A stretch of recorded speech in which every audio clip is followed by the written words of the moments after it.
Yes, thank you, Madam Chair. Good afternoon to the Honorable Chair, members of the board, superintendent, administrators, parents, speakers, and members of the listening and engaged public. I am honored, humbled, but more so obligated to present School Board Agenda Item H17. This item addresses matters pertaining to COVID-19 related procedures for notification, quarantine, testing, and facial coverings for the 2021-2022 school year. I would like to thank my co-sponsors of the item in its current form, our Chair, Ms. Perla Tavares-Hampman, Board Member Baez Geller, Board Member Rojas, Board Member Dr. Dorothy Bendros-Mendengal, and Board Member Luisa Santos.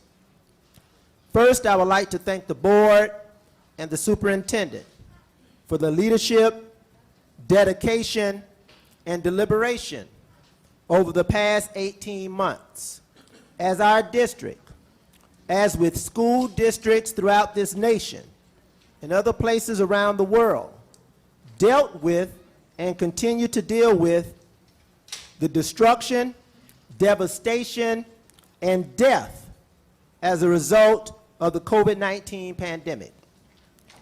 Through our collectively courageous and committed efforts, we, as a board and as a school district, have been able to navigate very difficult and troubled waters that threaten the learning and threaten literally the lives of our employees, community stakeholders, and most importantly, our students.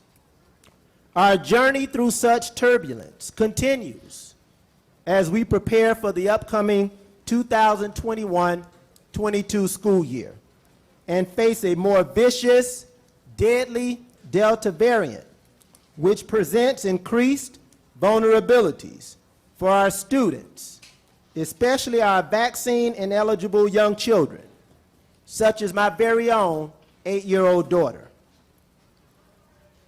To Dr. Linda Brown, to Dr. Joycelyn Lawrence, to Dr. Benny Rugg, to Dr. Eileen Marty, Dr. Lisa Gwynn, Dr. Adriana Jimenez, Dr. Yasina Balata, and Dr. Peter Page. Your unwavering, dedicated, and resolute services to this district, community, and our students are truly, truly appreciated. You have continuously provided a leveled, pragmatic, intellectual, scientific, and data-driven focus and hand to matters that have continuously endeavored to debunk science at the expense of the health, safety, and welfare of our employees and students. Your prepared and unapologetic rejection of such notions make each of you heroes to this district, this community, and to our students. Next, I would like to thank the speakers who came out to share your thoughts, your ideas, and your concerns. What has become a very highly concerning, often contentious, and politically divisive issue. I choose to view your comments and concerns as a reflection of your passion, your compassion, and your commitment to your children, no matter what side of the issue you stand. I choose to view this as a matter of ideas, a matter of convictions, and in some cases, ideologies that have inevitably converged and conflicted, a convergence and conflict that are manifested at the local, state, and national levels. In this place today, we are here to square the most fundamental duties and obligations that we have as a board. Number one, to protect the lives, health, and safety of our students and employees. Number two, respect the role and rights of parents on either side of what has been the most contentious issue. And number 3, follow the law. The edicts that come from the state, but also those. We've talked a lot about what comes from the state most recently, but we have an obligation to honor and protect those that represent the fulcrum of this state's constitution. You see, I don't believe any district across this state seeks to bring harm to students, deny parents, or break any rule or law. This is a charge that should be easy, as one would expect that those with authority, duty, and responsibility at every level of government, leadership, and service would be aligned in passion, aligned in promise, and aligned in purpose when it comes to the health and safety of our children and employees, support for all parents, and compliance with the rules and law. The law speaks to compliance with certain orders governing the supervision of schools. But again, the law also speaks to an unwavering obligation and duty to honor and abide by the Constitution. I submit and fully believe that those who declare that prudent, pragmatic actions intended to ensure the health, welfare, and safety of employees and students run contrary to law, that they do so from a place of honor. I believe they do so from a place of integrity. I feel that they do so from a place of nobility. Who would dare to argue against a parent's right to choose? But such argument should not be circumscribed to one group of parents over another. Each has rights. It is our duty at the local level to square these issues and end up in a place that serves the interests of our employees and students, and in this instance, save lives. However, this has become, as once again affirmed through many of the statements and comments from now over 80 speakers, a seemingly intractable issue. Yet, it is one that I continue to believe in the better part of our spirit, the better part of our shared humanity, the better part of our shared purpose, of our wedding to the foundation of Maslow's hierarchy of needs, which reflects the two bases as physiological and safety needs above all that we have as human beings. Despite my deep sense of hope and optimism that we can rise above the intractable place we find ourselves and lean into the reality of the decision we must make regarding the health, the wellness, and safety of our employees, and most important, our students.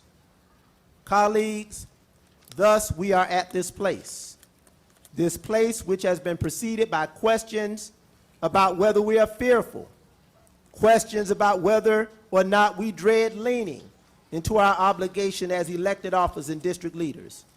What are our political alliances and motivations? We have been bookended between whether or not we protect and provide for the health, wellness, and safety of our children, or whether we comply with an emergency rule, which parenthetically has a lifespan of 90 days. The tens of thousands of people tested positive for COVID, and the people that have died, including a 13-year-old, are depending on us to stand, to speak, to lead, and to vote in a matter that does not capitulate to political pressures, but rely on the empirical, scientific evidence and advice that should guide our decision-making on this medically driven problem and rest on a medically driven, scientific-based solution. Thus,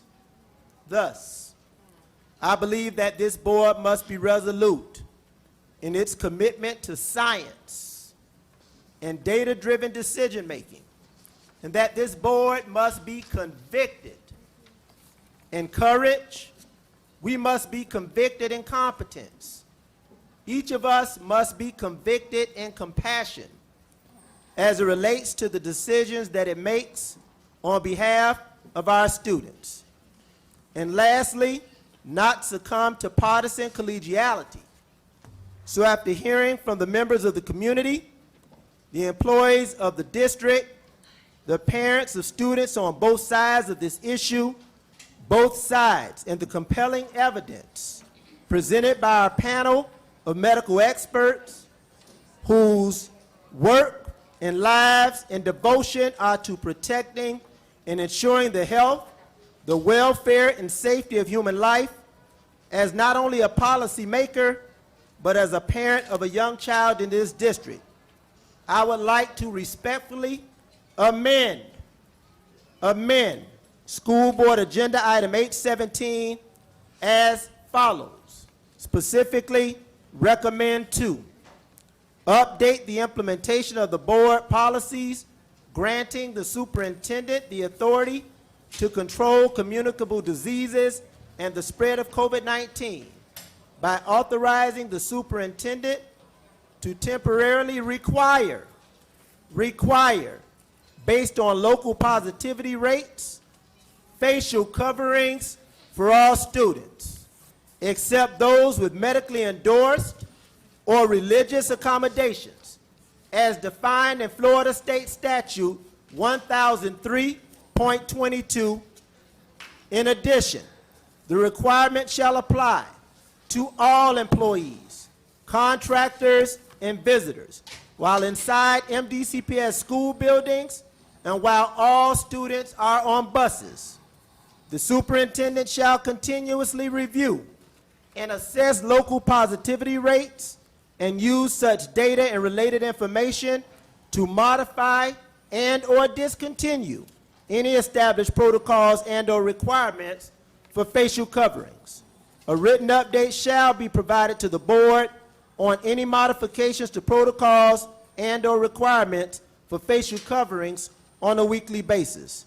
And to add, recommend 9, provide weekly, monthly, or periodic reporting to the school board and State Board of Education on any related matters determined to be non-compliant by the State Board of Education on a weekly, monthly, or periodic basis as may be necessary and or required pursuant to Florida State Statute 1008.32. I would respectfully request a second to the amendment to this item and follow up with discussion. Second. Thank you. Is it in 1 second, sir? I have board members to speak. Dr. Benders-Mendengar? Thank you, Madam Chair. And before I speak from my scripted notes, I want to thank my Vice Chair, Dr. Steve Gallo III, for going a little deeper, or not deeper, to make this. I thought you could do her. Yes, you did. That's why you told me microphone. Thank you. What about now? Thank you to our Vice Chair. Thank you for your research, your conversations with others, especially the health team. I want to say to you that this board item gives a robust summation of the facts surrounding the dilemma about the topic of discussion. This item stands on the facts and truths based on what the medical professionals have reported. There are timelines, percentages, and a plethora of data to support the need for this item. Most importantly, this item fights our human urges for connection. After nearly 16 months of isolation, naturally, children as well as adults are eager with anticipation to return to brick and mortar campuses across Miami-Dade County. Yes. They want to reunite and start what they believe will be a new and exciting school year. While this is commendable, Yeah. it is not very practical, and as the days pass, may be ill-advised. This item forces us to make painfully clear that we are not alone and we are not ill-advised by our medical team. The crescendo of the item, the safety protocols and cautionary tales of other school districts who have experienced an unfavorable outcome at their attempt at the new normal make this item legit, timely, and very necessary. Again, thank you, Dr. Steve Gallen III. Thank you, Madam Chair. Thank you, ma'am. Ms. Byers-Geller? Thank you so much. And I echo the sentiments of all my colleagues here. It is extremely unfortunate that the issue of protecting our students has become so politicized in this day and age. And as we've seen over the last few weeks, school districts around the state, including our own, have been under attack by the governor, the State Board of Education, Commissioner of Education, and so many others for us trying to do what we were elected to do, which is protect our students. So with that being said, though, I want to thank the thousands of parents that reached out, the elected officials that reached out, the community members who have communicated and who have asked us to protect our kids. I do want to read a quick excerpt from a parent that couldn't be here today, and I told her I'd honor her, but she echoes all of our sentiments. She's a mother of a child with underlying medical conditions, and she says, we all want the same thing, our children to be safe. The only way we can do this is to follow the science, and we should all come together as a united front. And our schools did great last year, and we should not fix what's broken. That's the essence of what she was saying. I promised her I'd say that. But I do want to thank everybody here, the task force members, the superintendent, and we, as everyone has said, should not allow ourselves to be scared by the governor's threats. We have a duty, therefore, I'm in support of the recommendations of the ad hoc committee. I support the positions the superintendent has been taking, and I support this amendment. I thank you, Dr. Gallen, for it, and I think it's the best choice right now for our students' health and safety, and I would ask my colleagues to please also support this amendment. Thank you. Thank you, Ms. Byers-Geller. Ms. Santos? Then I'll call you. Thank you so much, Madam Chair. I appreciate it. And I really thank you, Dr. Gallen, as I did at committee, for your bringing of this item. I am certainly in agreement with a lot of what you said today. I thank you for taking into account the friendly amendment I suggested in committee. And if you could please begin by restating the amendment, I think that would be helpful. I know a lot of people don't have a copy.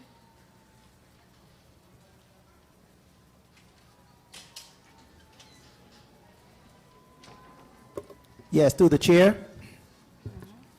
The amendment is to update the implementation of the board policies granting the superintendent authority to control communicable diseases and the spread of COVID-19 by authorizing the superintendent to temporarily require, based on local positivity rates, we have struck out explore the feasibility of requiring facial coverings for all students. Underscore, except those with medically endorsed or religious accommodations as defined in State Statute 1003.22. In addition, the requirement shall apply to all employees, contractors, and visitors while inside MDCPS school buildings and while all students are on school buses. The superintendent shall continuously review and assess local positivity rates and use such data and related information to modify and/or discontinue any established protocols and/or requirements for facial coverings. A written update shall be provided to the school board on any modifications to protocols and/or requirements for facial coverings on a weekly basis. Taken out, line through, except for students whose parents exercise their right to affirmatively elect not to have their child wear facial coverings in school. That has been stricken from the original item. Number 9 has been added, provide weekly, monthly, or periodic reporting to the school board and State Board of Education on any related matters determined to be non-compliant by the State Board of Education on a weekly, monthly, or periodic basis as may be necessary and/or required pursuant to Florida Statute 1008.32. And I want to say parenthetically, that particular statute stipulates how any determination relative to non-compliance shall be handled. So they have appropriate steps relative to due process, relative to responding, relative to updates, relative to any conflicts that may exist between the school board at the local level and the State Board of Education. So as they may be required or determined or appropriate, that information will be provided accordingly. Thank you, Ms. Santos. Thank you, Madam Chair. Thank you so much, Dr. Gallen. Through the chair, I certainly have been following the situation closely. As I mentioned last week in committee, I gave the example of Homestead Hospital having 0 ICU beds available. This is my community and a community that I was elected to protect and give a safe learning environment to under Article 9 of the Constitution, which I swore to uphold. So in evaluating the Parents' Bill of Rights, and I do echo the sentiment and thank every single parent who came here, every student, every teacher who came and voiced their opinions and their concerns, I do believe that we have a compelling state interest, given the public health crisis that we are in, particularly to our students, parents, and families, and certainly requiring masks with a medical opt-out is a narrowly tailored action that is reasonable and necessary to address the public health crisis that we find ourselves in.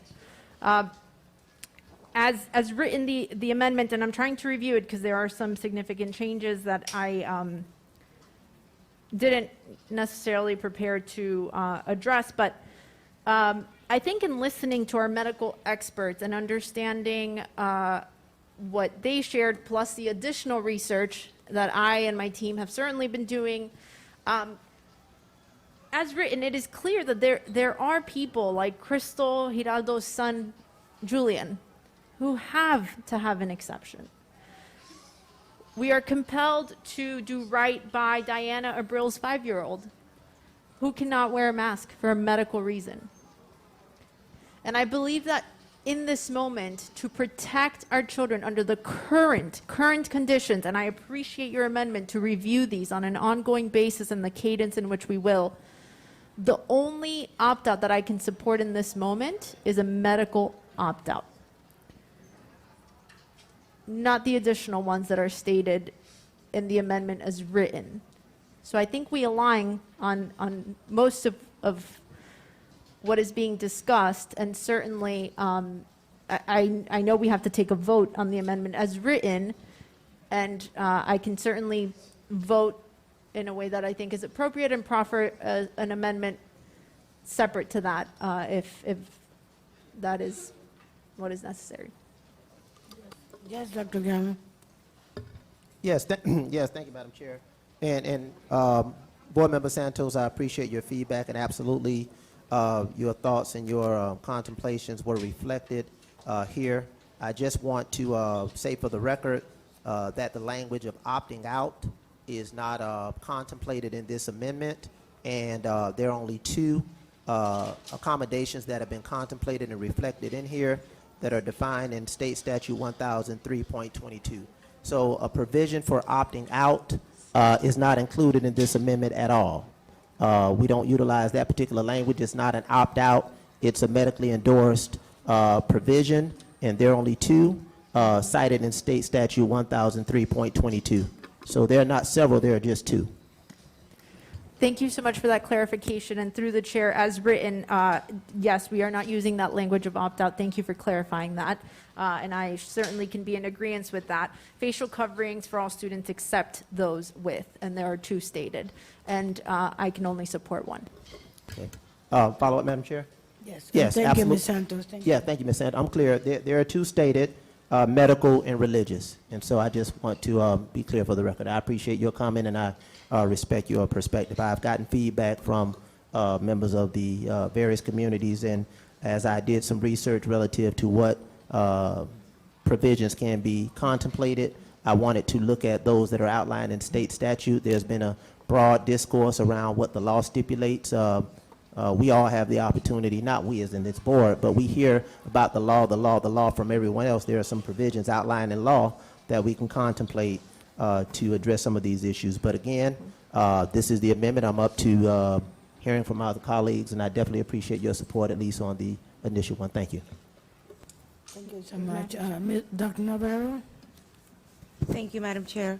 I want to begin by framing, I think, the conversation, which really I feel has not been really framed in the matter that is before us, unfortunately. And I want to thank all the speakers, begin by thanking all the speakers on both sides and everyone who has written emails for mandatory masking and also for parental choice, which is something that I strongly feel I will always be here for. I've had the opportunity and honor to serve on this board since 2015, and should be no surprise to anyone who has heard me and who has walked with me and know that I represent in my district about 330,000 residents and families of students in the largest growing area in the county, as we will see in redistricting, but also the honor to represent everyone countywide. As a student of Miami-Dade County Public Schools, an alumni, a parent of a child who entirely attended Miami-Dade County Public Schools, and a parent who exercised parental choice in every decision I made for my child. With that force, I took the oath of office on February 20th, 2015, upon being appointed to serve on the school board, because I believe in the parents' right to choose in public education. As a parent, I made and exercised that choice with the best choice I knew, which was public schools for my daughter. But within that, I exercised choice, never sending her to her home school for the 12 years of her schooling, and I'm very proud of that. When I had the opportunity to knock on doors twice, now just recently being reelected, actually today, a year from today, at 7:30 p.m., I was reelected for a second term on the school board. And in the midst of the pandemic, yes, in March, there was no fear. I went out to my community and talked to parents as students were isolated, who were homebound because of what was happening in our community. And I again reasserted my position, which I will reassert today, and I do not waver. I do not waver, and I will never waver under no pressure. You see, my beliefs will never be compromised in a 360 change of a position in an amendment that was just thrown at us right here on the dais. I don't waver that way. I don't waver that way. Those of you that know me, I will be in the fire and I will stand my ground on my position. No pressure, no threat have I felt. This is a very simple matter that is before us. There is a matter before us that we have not talked about. Just yesterday at 4 o'clock, the State Board of Education met. And at that agenda meeting, which I know everybody was watching, the State Board was here today, very close, but yesterday, in an emergency meeting, DOE met and had 2 items on the agenda: Broward County Public Schools and Alachua County. And guess why they were on the agenda? They were on the agenda because they violated state law. Now, I drive on the turnpike. I like to drive 70, but the law says you have to go 60, right? And so my job up here as a constitutional officer of the state of Florida, I always say this, and many of you have heard me say this, I don't make the laws. I only make school board policy. I don't make the laws that are dictated by Tallahassee, the legislature, which passed the Parents' Bill of Rights, which is now state law. And at the committee meeting last week, I brought up the issue as that item came, and I have co-sponsored H7, which is Board Member Rojas' item, which will in fact promulgate rulemaking to enact the very same things that we're talking about now that some of us now don't want to support. But in another item, there's co-sponsors is saying that parents have the rights that are now promulgated in state law, which is the subject of this very discussion. So the item before us is age 17, but there's another item intertwined on this agenda that deals exactly with what parents are asking for. I have a right to choose how I send my child to school, and I respect that. I respect that today. I respect that yesterday. I respect that when my daughter was born. I will respect that for every parent in Miami-Dade County Public Schools who choose to make this their choice. And I'm honored that you stay with us. And that is why I am here today to not only exert my position again, because I don't waver, I fight the fire. Now, yesterday, in the State Board of Education, again, I said there were 2 school districts that were on the agenda. Guess what was the outcome of that hearing, of that embarrassing hearing? Because they violated state law. My constituents of District 7 never elected me to violate the law. Never. So I stood right here with a circuit court judge, and I raised my right hand, and I said that I would uphold the Constitution of the state of Florida. In the 1968 revision to the Constitution says, in a matter of this legal nature, where there's conflicts between the state and other constitutional bodies, the governor is the supreme executive. Governor Ron DeSantis issued Executive Order 21-175, and an executive order is effective immediately, not only enacting the parental bill rights legislation that became effective July 1st, but also directing the Department of Health. And I want to thank our ad hoc committee, and I want to thank my appointment, Dr. Iami-Marty, who I have the highest respect for. But their opinion, professional, is an advisory opinion and recommendations to us and to the superintendent. The governor of the state of Florida directed the Department of Health, Surgeon General Ripke's, the highest authority, not the ad hoc committee, the highest authority in the state of Florida's health, responsible for the health of the entire state, 67 counties where 67 school boards rely, directed him in an emergency order, which those 2 school districts, to establish the protocols mandating that parents have a right to opt out, not because their child has special needs. And I was appalled as a mother of a child with special needs in this school district that they would undermine when another task member brought up the issue about special needs. I will never undermine a parent or a child with special needs, and I want to thank the parents, actually, who live in District 9 but attend school in District 7, who emailed me countless emails of parents with disabilities, because that is why I'm also here, to fight for those rights of children whose parents know what they go through and want options. So the executive order directed the Surgeon General, not a doctor, the Surgeon General of the state of Florida, over the Department of Health of Florida, who is the governing body of all health issues in the state, to enact this. I would be remiss, knowing the Surgeon General, that he would do something to harm the health of the state. So yesterday in the State Board of Education, those 2 school districts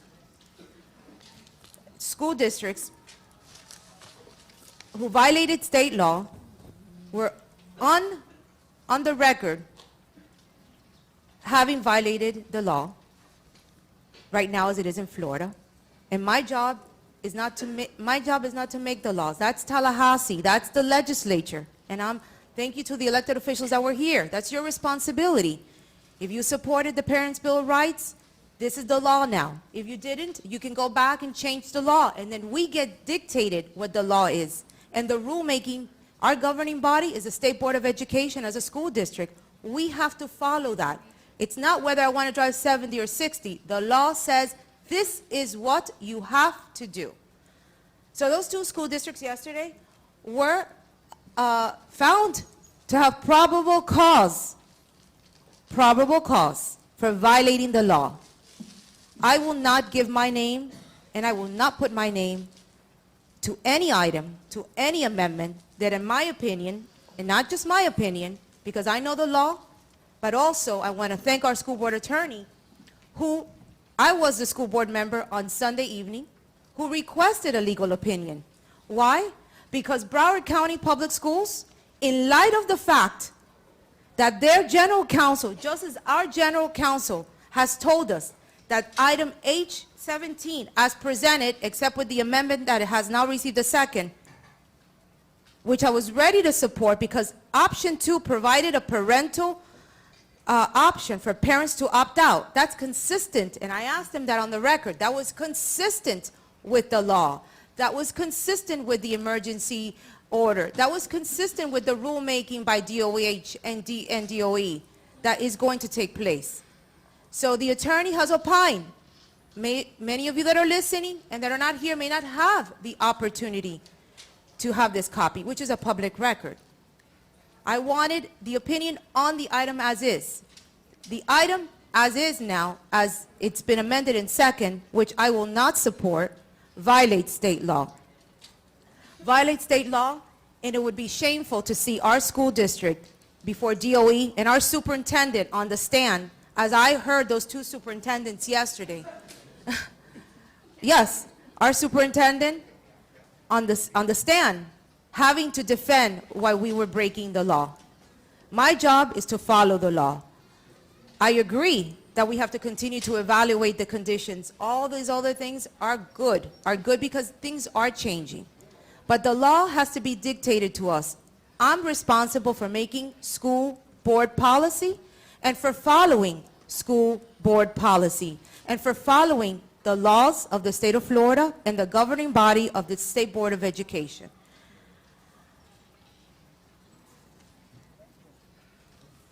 We cannot pick and choose whether we want to exempt people for medical reasons or for religious reasons.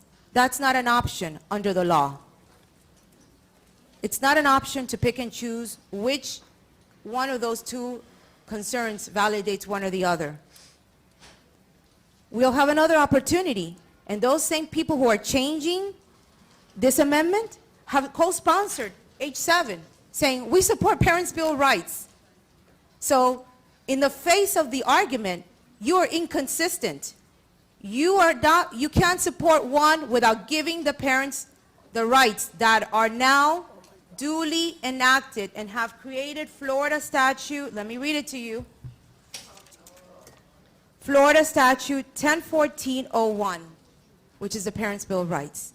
I did co-sponsor H7, and at that time, when we were a committee, I told my colleagues, in light of the conversation of what we're going to be facing about this issue of mandating facial coverings, we're going to have to take in consideration the Parents' Bill of Rights. And in every conversation at DOE and DOH and at the state level, which we have to follow, those two are intertwined.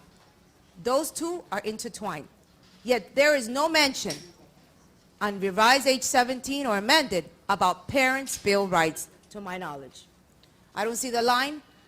So it'll be interesting, those of you watching, to see what happens in H7 and now H17, because you can't separate the two. It's state law. So I cannot support the amendment because I am not going to sit here and violate state law. Until the law changes, my job, my fiduciary duty as a constitutional officer of the state of Florida, who raised her right hand and said that I would follow the law. My constituents do not want me to break the law, and I will not break the law. So you could choose and pick what you want to support, but we have to comply with the law. We may not agree with it. I, as a parent, may want to send my child with a mask. That's your right. And guess what? knowing me personally, I would probably send my own child, if she was still in school, with a mask. That's my choice because I consulted with the pediatrician. I know the medical condition. I have read the science. I have made a determination. As a parent, I am the strongest voice in our public education system. I've always said that. And no one can know what is better for their child than a parent. And that is my fundamental belief, and I will not waver. I will not waver at a last-minute amendment on the dais. So I will not be supporting the item as is. And I hope parents understand why I believe they're the strongest voice. There is no pressure. I have always been consistent with what I believe in, and I will continue to believe this till the day I'm here. I am here, and I've always said this, for our parents. And I will always be here for our parents. Thank you. Thank you, Dr. Navarro. Yes, Dr. Gallen, and then Ms. Rojas. Yes, Madam Chair, I just want to provide a response relative to the context of how things are done. Some language was used as an amendment is thrown upon the board. There's a process that we go through. An amendment can be made only in this particular context. So to the extent that this board member was prepared and handed out copies of something that was well thought out, well contemplated, well researched, I reject the notion that that was thrown on the board. What I would have been left to do is read from an individual paper, and my colleagues and the superintendent and the attorney would have been at a disadvantage trying to follow what I'm reading, but they can't see. So I want to say that parenthetically. Secondly, I think it's important for the listening public to understand the process. There's a timeline for submission of board items. That timeline was a Thursday. The Friday morning, when my item, obviously our items were in, the Friday morning, the State Board of Education met and established some parameters and guidelines. Ironically, my initial item comported with what they came out with. I was asked questions about how did it line up so well. That's paying attention to the three competing interests: health and safety, parental rights, and compliance with law and rules. So subsequent to that item being published, the next opportunity you have to discuss it would be in committee. We had committee, feedback was provided, co-sponsorship of the item in its current form was achieved. Then subsequent to that, medical experts review. So as additional information evolves, as additional feedback is provided, parent contact, emails, stakeholders, you make some modifications or you contemplate an amendment. So there you have it. The amendment was contemplated through that process. There was no other mechanism or platform by which it could be made. I don't apologize for having my amendment typed up, copied, and prepared for distribution to my colleagues to have an opportunity to consider it. I appreciate the fact that the amendment was seconded. I also embrace a spirit of communication and collegiality. And with that being said, I, at the appropriate time, will be removing the second accommodation that was indicated because that was not a part of the medical expert process that was engaged. And I was reminded about the enforcement as a former principal, former administrator, former superintendent. I think if we're going to make a distinction between science and other things, we have to make a distinction between science and religion. So at the appropriate time, Madam Chair, to the request of my colleague, Ms. Santos, I will be recommending the removal of religious and stick with the medical contemplation that has been discussed and has been verified through our medical experts at the appropriate time. Thank you. And I hope to have your support once that's done. Thank you. Thank you, sir. Ms. Rojas? Yes, thank you very much, Madam Chair.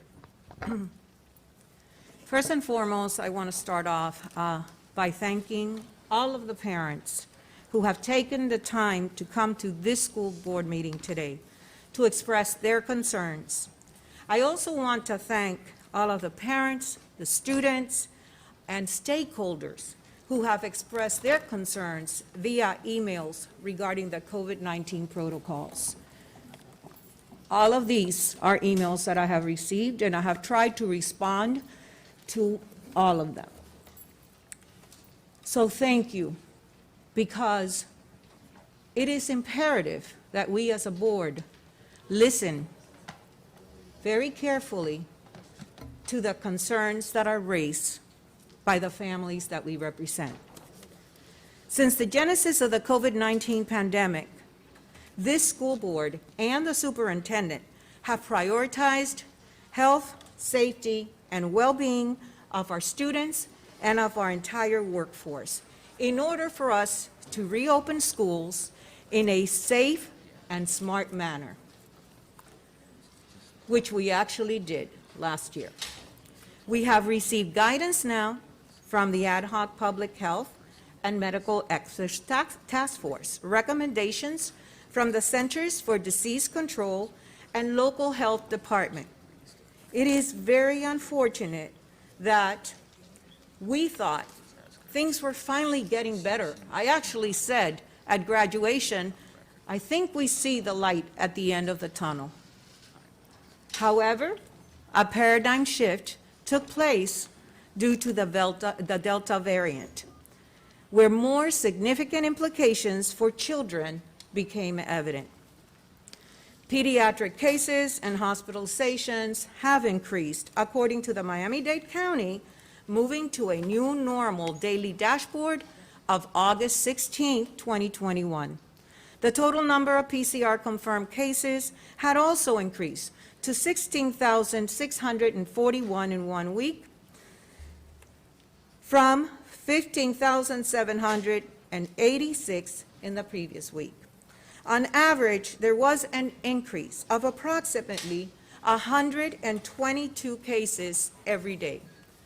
The Florida Department of Health has reported that for PCR-confirmed cases, the median age is 37 years of age.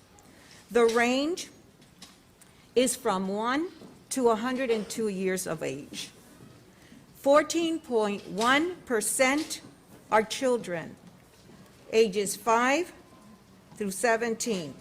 27.8 are young adults, ages 18 to 34 years. 47.9% of cases are male, and Hispanic cases account for close to 70% of all new cases. These numbers fluctuate daily, and at times the number have been very alarming. Today, Hillsborough had an emergency meeting due to the fact that they have had to quarantine over 10,000.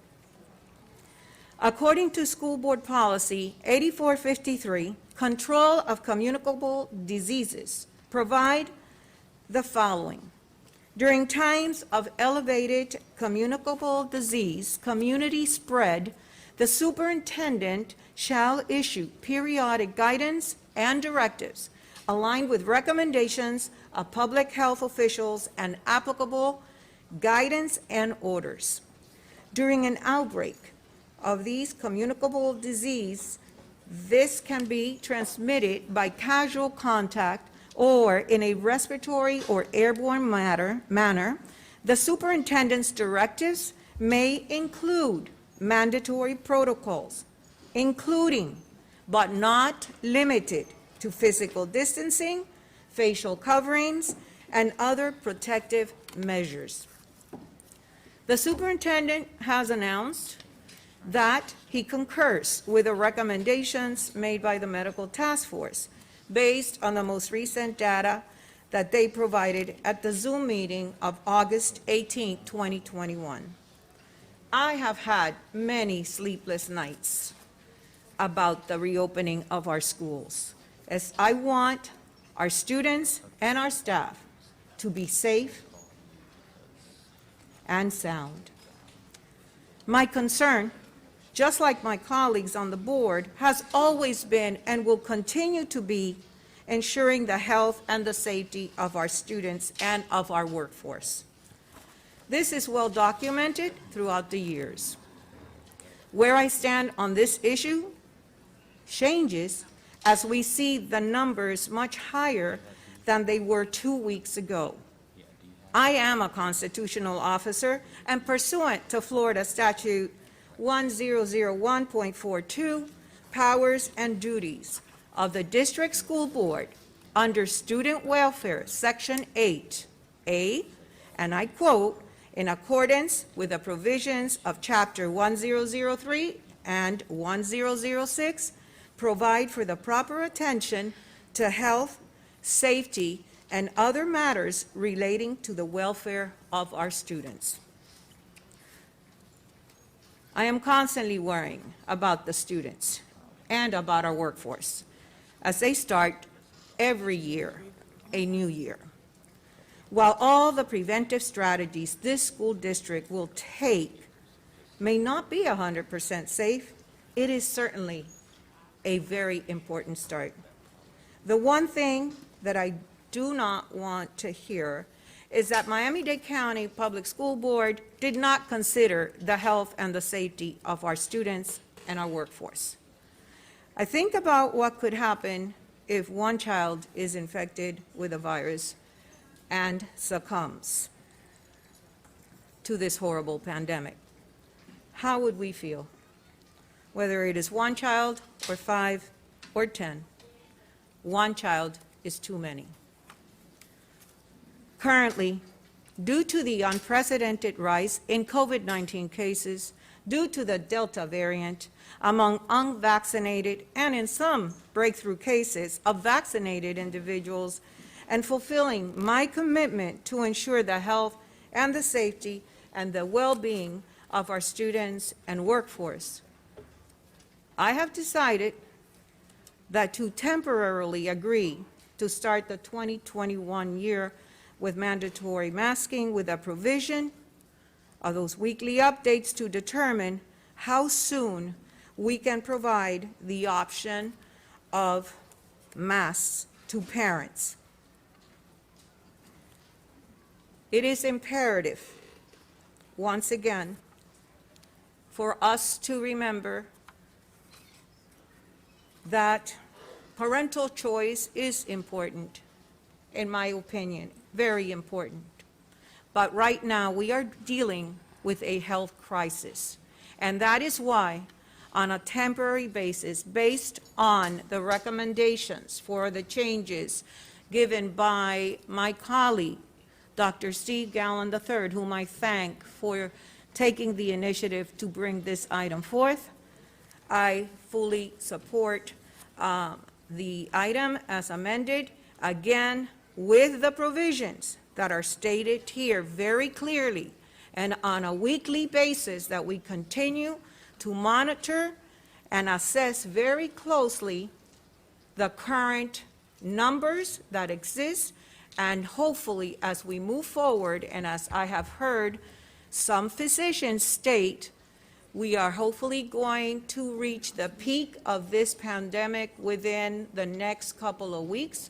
Nobody has a crystal ball, so we don't know if that's accurate, but that is apparently the consensus from several physicians that work in this arena. And hopefully at that point, our numbers will improve, and our children who have had to endure so much throughout this pandemic, because these boys and girls, as well as our teachers and our workforce, have had to deal with social isolation. And our DNA is not, that is not something that is part of our DNA. We are meant to socialize. We are meant to be with people. Our children are meant to be in schools with their teachers, with their friends, with their peers.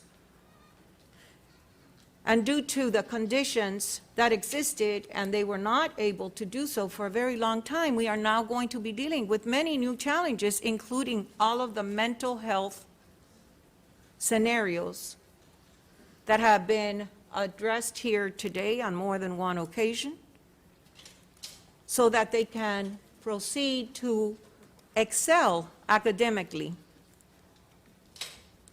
And therefore, again, I thank you, Dr. Gallen, for making the changes, and God willing, we will be able to go back to some sense of normalcy in a near future. Thank you. Thank you, Ms. Rojas. Yes, Dr. Gallo? Yes, Madam Chair, just very quickly, a quick housekeeping.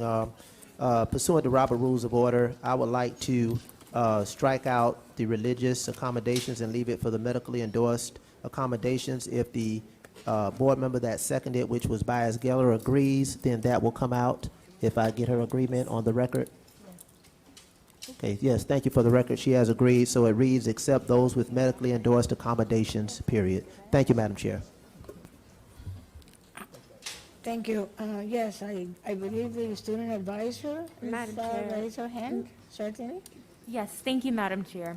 It is at this time that I'd truly like to express my gratitude for the individuals who did speak on this item, but more specifically the students. For the few of you who actually did have the opportunity to state your opinions, I can honestly say that not only the statements that were given, but also the nonverbal cues given from the students who are in the audience, we can truly see the consistencies and the beliefs that they also understand the importance of the mask mandates in schools.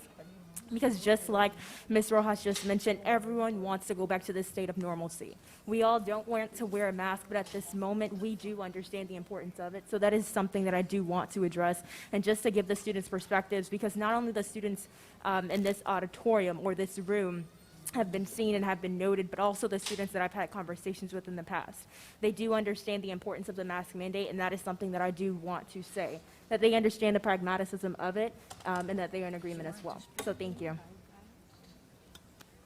Thank you very much. Madam Chair. Thank you. Dr. Perez? Yes. Thank you, Madam Chair. And I would like to thank every single solitary parent, community member who came to us and have shared stories that are so compelling and have shared their ideas. And we honor you and we thank you.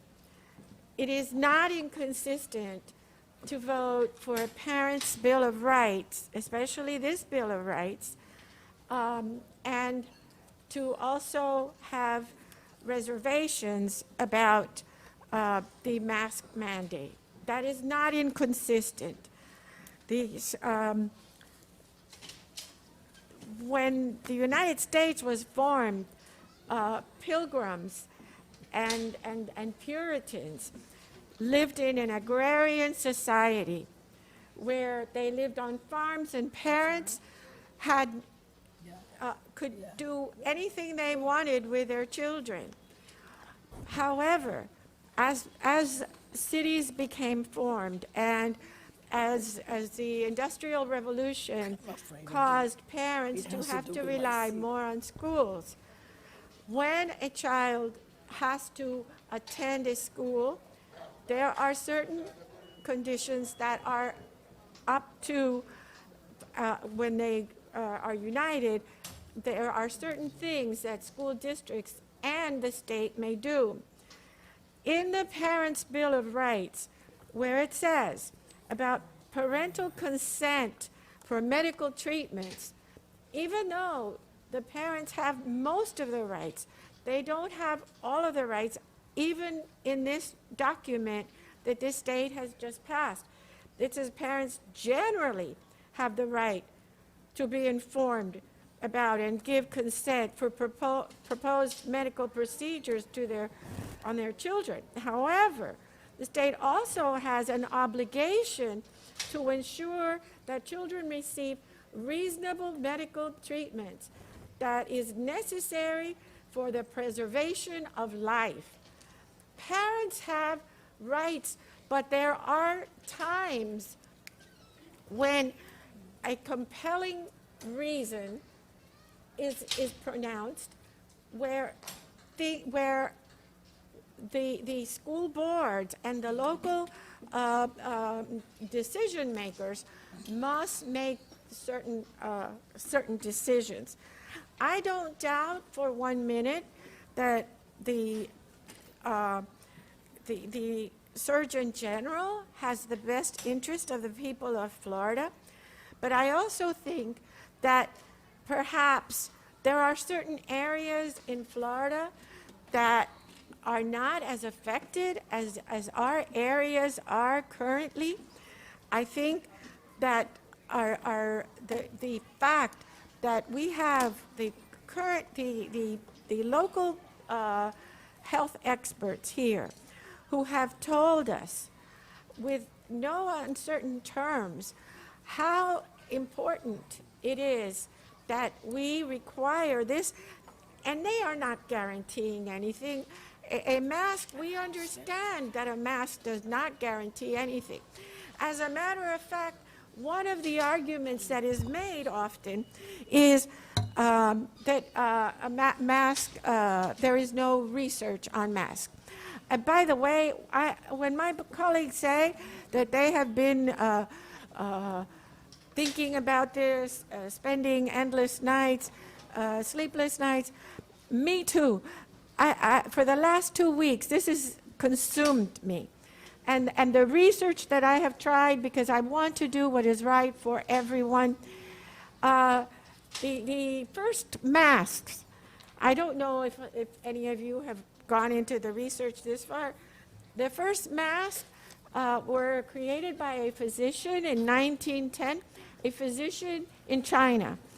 And it was during a virus, the Manchurian virus, that was affecting a region in China. And since then, other viruses, particularly in Asia, have used, the populations have used masks and mask mandates in order to try and control the different viruses that have ensued.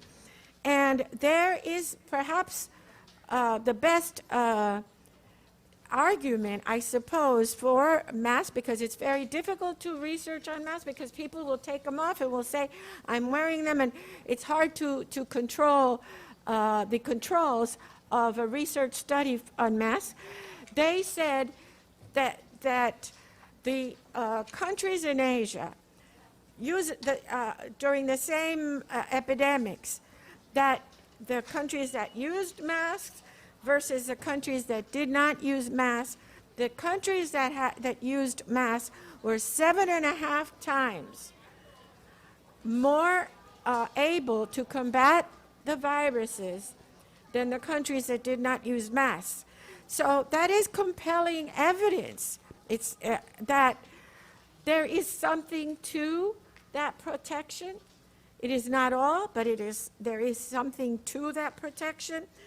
I believe that we are following what the governor is asking us, because we do have the option, as Dr. Gallen has put on here, if there is a medical endorsement, that the child may be able to opt out. I think that in that regard, I heard the arguments too. I heard all the arguments of the State Board of Education. I thought that some of the things that were said by the superintendent of Alachua are correct, that they were allowing the options, which is part of what the governor's asking for.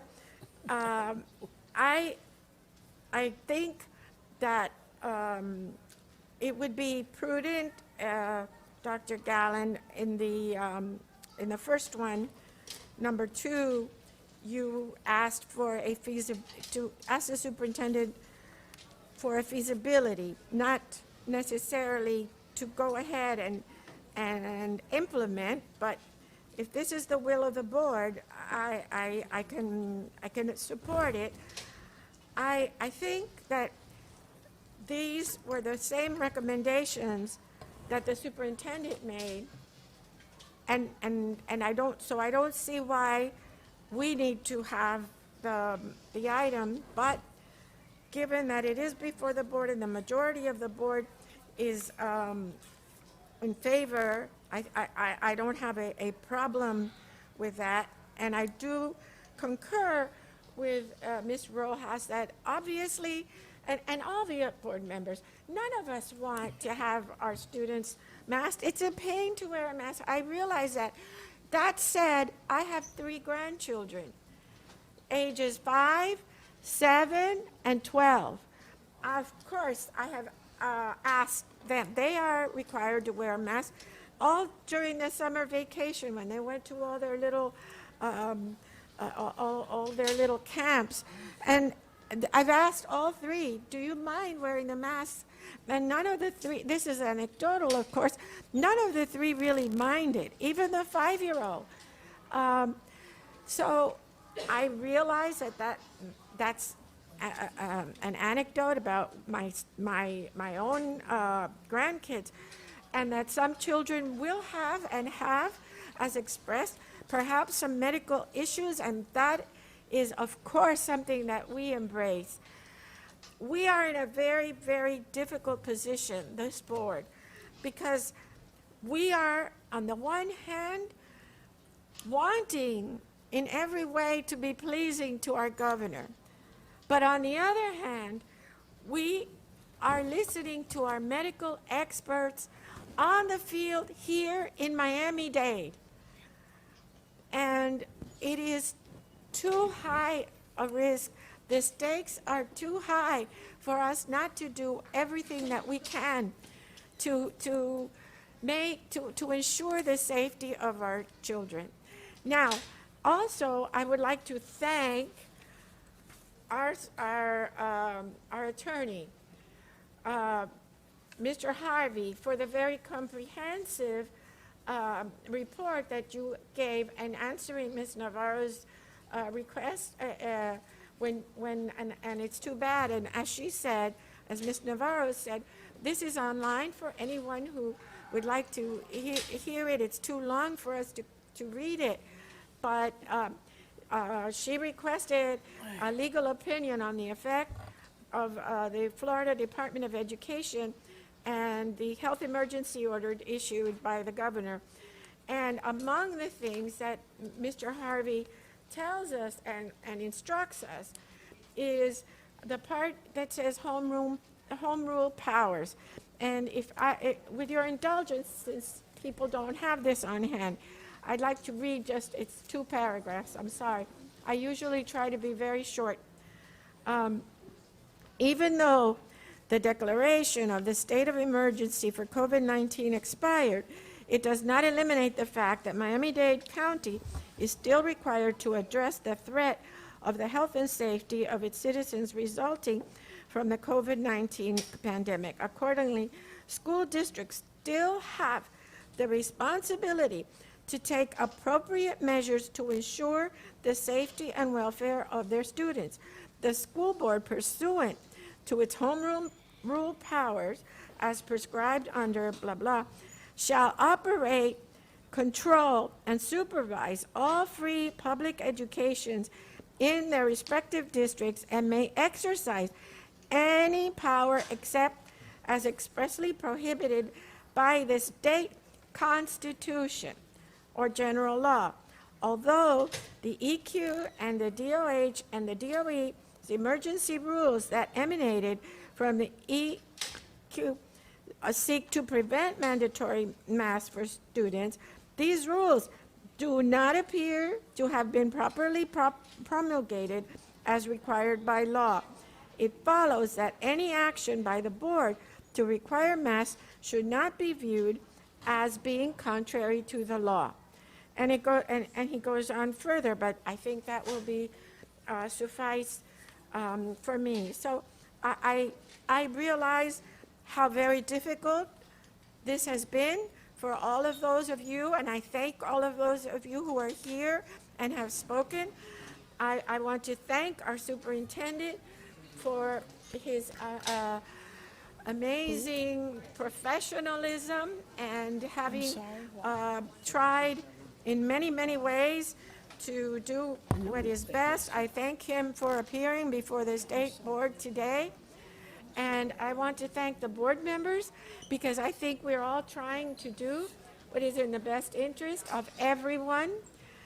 And as I say, I don't see that this is in any way contrary to what the superintendent is recommending.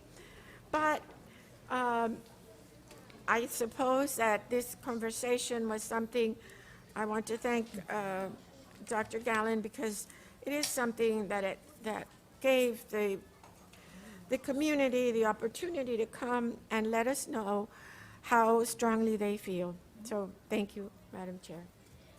Madam Chair, Yes. I'd like to speak. I'd like to call the question, Madam Chair, and request a roll call vote on the item. No, I missed Dr. Navarro. I haven't been able to speak, and I would like to be able to make a statement. Sorry, Madam Chair. Thank you, ma'am. Thank you for allowing me. Madam Chair, just thank you, Dr. Perez, for your comments. I truly appreciate that and the feedback. And again, for the record, to correct, the second was made by Dr. Dorothy Bendross-Mendengal on the amendment. And if you agree to the removal of the word religious, for the record, that will be removed from the amendment as indicated. Second. Thank you. Just want to follow up, Dr. Perez. I know there's been, for the listening public, a lot of discourse relative to the school board. If you look at the state statute, and I concur, our superintendent and administration have done a tremendous job in terms of leading us through these particular processes, but the statute is very, very clear, 1008.32. At the end of the day, the state board provides oversight and supervision and engagement with the local school board. So at the end of the day, out of the four indicators, it references the school board. So that is why it has been critically important that the board addresses this particular issue from a statutory standpoint and ultimately from an accountability standpoint. So I just want to clarify that for the record. There's been a lot of discussion around that, but the statute is very, very clear as it relates to the level of engagement with the State Board of Education relative to supervision and accountability. They don't supervise the superintendent, the school board does, but they supervise the local school districts, and if there's any conflict between the State Board of Education, that conflict will be between the local school board. So I just wanted to clarify that for the record, and that's why this item is before us. Thank you, Madam Chair. Thank you. Thank you so much. Thank you, Dr. Gallen. I just, as I always do, I am the last to speak, and I would like to, with your indulgence, just make my statement or say a few words. As the chair of this board and as a member of the school board since 1996, I have always taken seriously my responsibility to provide for the safety of our schools and to vote in a manner which I believe provides for the best interests of the children we serve, to the best interests of our staff and the best interests of our school district. I have never avoided difficult issues. As you may all know, I have always wanted to carefully consider matters, do my own research and my due diligence. I'm never influenced by anyone or anything that would want to change my state of mind. Since the beginning of this pandemic, I have been guided by science and by the local conditions here in our community. That was the case last year when we delayed opening in-person schooling until October. And that is the case now when our local pediatric ICUs are at capacity and we are faced with a highly transmissible virus variant. That is not opinion, that is fact. Our experts in science tells us that the best protections for all includes a layered strategy of mitigating factors, including social distancing, enhanced sanitation, good ventilation, vaccinations for those who are eligible, and face coverings while indoors. And while I am a very, very strong advocate, I've always have been for parental choice, what we are facing in our community is a public health emergency where lives are at risk. One child we lose is one child too many. And so, as a mother, as a grandmother, and as a member, a proud member of the school board for 25 years, I must vote my conscience and do what I have always tried to do, and that is to protect the best interests of all children and our staff who educate them. I support the recommendation of our medical and public health task force and the amendment of our vice chair, Dr. Steve Gallen, and the superintendent, that at this time, as a result of our local condition, it is necessary for the health and safety of our students and staff to implement a mandatory mask policy with appropriate accommodations for those children or individuals who, for medical or safety reasons, cannot safely wear a face covering. At such time as conditions in our community change, I know that the superintendent and certainly this board will reevaluate these safety protocols, because we all want nothing more than to see our children happy, healthy, and thriving in our schools. And that is why I'm taking this action today and expressing my opinion, and that is why I am standing with my colleagues that have expressed their opinion on this way, and the superintendent, and across the state. Thank you, board members. I just wanted to clarify something that was mentioned before, that yes, we did support H17 item, the item we're discussing now, as it appears in the agenda. I was one of the co-sponsors. But it was a reference that was made that we could not support both the original item and now the amendment. In my opinion, it's a little bit incorrect, I would say. The original item was discussed a week ago, Wednesday, at our committee meetings. The situation of a week ago has changed. More cases of COVID-19, and the meeting of our health experts last Monday, who unanimously supported a mask mandate, at least in the beginning of the school year, until conditions change. And we will be looking at this all the time, every week, and we will be looking at sea of ways to be able to change this if conditions improve. Thank you very much, board member. Thank you so much. That's my opinion. Thank you. Madam Chair? Yes, ma'am. Yes. I would just like to clarify, I was referencing, Madam Chair, item H7, the other item, not specifically H17, but H7, which is coming up later on the agenda, which is the Parents' Bill of Rights, that if this item is H17 is now inconsistent with item H7 in that action. So that was what I wasn't referencing H17. Dr. Romero, I never mentioned your name. I never said who said what. No. I just wanted to clear the record, that's all. Thank you. Madam Chair, I called the question and would request a roll call vote on the item. Yes. The question? I called the question, Madam Chair. I'm sorry, ma'am? I called the question, Madam Chair, and would like to request a roll call vote on the item. As Second. amended. Superintendent? Madam Chair, I was going to want to make a couple remarks on the item, but it's okay. The question's been called, it's been seconded. I know, but I wanted to, since the question has been called and Thank you. seconded. Thank you very much, Madam Chair. That's why I will embed my comments as part of my A1, which deals with protocols anyway. Thank you. Yes. I wish you would have indicated to me before, sir, and I would certainly would have called you. Question has been made to Ms. Navarro, and it's been seconded. Who will be seconding the? Second. Ms. Santos, Madam Chair, point of order. I believe we're calling the question on the amendment, correct? To accept the amendment, and then we vote on the item. and then we vote on the item as amended. Thank you for clarifying. Yes, Thank you. yes, thank I'm you. sorry, through the chair. So the motion is to call the question, so if that motion passes, then you have to vote on the amendment. And then from there, then you vote on the item, just for clarification. Thank you. But I believe we did vote on calling the question. No, ma'am. So please, you want a roll call for calling the question or for the? I want a roll call for every, not only for, well, for on the item as, on the amendment, and then on the item as amended. That's fine, Dr. Navarro, certainly. So calling the question, all those in favor of calling the question signify by saying aye. Aye. Opposed, say no. Now, I need an amendment, I need a vote, a motion on the Second. amendment. It's been moved and second. Roll call on the vote on the amendment.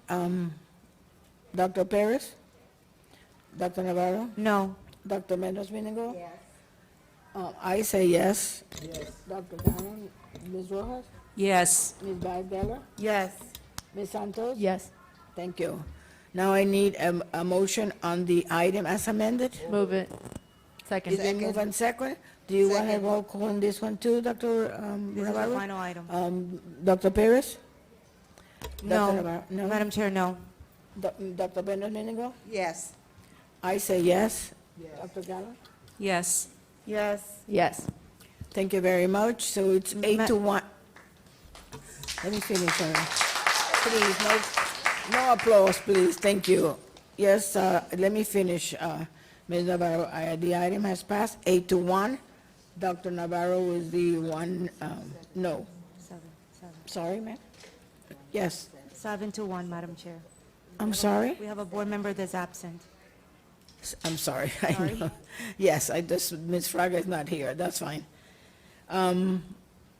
So the item passes. Thank you very much. Madam Chair, just as we conclude the item, I'd like to ensure that our attorney advises us immediately when the Department of Education, the State Board of Education, issues us a probable cause, a letter asking us to go before an emergency meeting by the Department of Education, citing that we have violated the law and that we'll be facing probable cause. I'd like to be informed immediately, Mr. Attorney, upon the school district, whether the superintendent, you get that letter, or attorney, I would like to be informed immediately. Thank you. Madam Chair, just let me clarify the request. The letter that the district will receive will not be calling us to a meeting. The initial letter will be asking for a response. For the record, thank you.